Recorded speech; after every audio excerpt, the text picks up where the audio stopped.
शाहूवाडी तालुक्यातील मालेवाडी इथं अज्ञात चोरट्यांनी बंद घर फोडून सोन्या चांदीचे दागिने, मोबाईल टॅब व रोख रकमेसह सुमारे 2 लाख रुपयांचा ऐवज लंपास केल्याची घटना उघडकीस आली आहे। या प्रकरणी शाहूवाडी पोलीस ठाण्यात अज्ञात चोरट्याविरोधात गुन्हा दाखल करण्यात आलाय।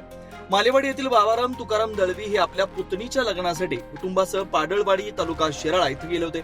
घर बंद असल्याची संधी साधत अज्ञात चोरट्याने शेजारी राहणारे भाऊ राजाराम दळवी यांच्या घरातील पोटमाळ्यावरून प्रवेश केला। त्यानंतर बाबाराम दळवी यांच्या घरातील बेडरूमचा दरवाजा स्क्रूड्रायव्हर व वायर कापण्याच्या कटरच्या साह्यानं कडी कोंडा उचकटून उघडण्यात आला।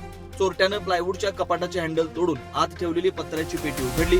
त्यामधील 1.5 तोळे वजनाचे सोन्याचे मंगळसूत्र, अर्ध तोळे वजनाचे दुसरं मंगळसूत्र, अंदाजे 1.5 लाख रुपये, सुमारे 60 ग्रॅम वजनाचे चांदीचं पैंजण, लेनेवो कंपनीचा सुमारे 10,000 रुपयांचा मोबाईल टॅब तसेच रोख 25,000 रुपये असा एकूण 1,90,000 रुपयांचा ऐवज लंपास करून चोरट्यानं पलायन केलं।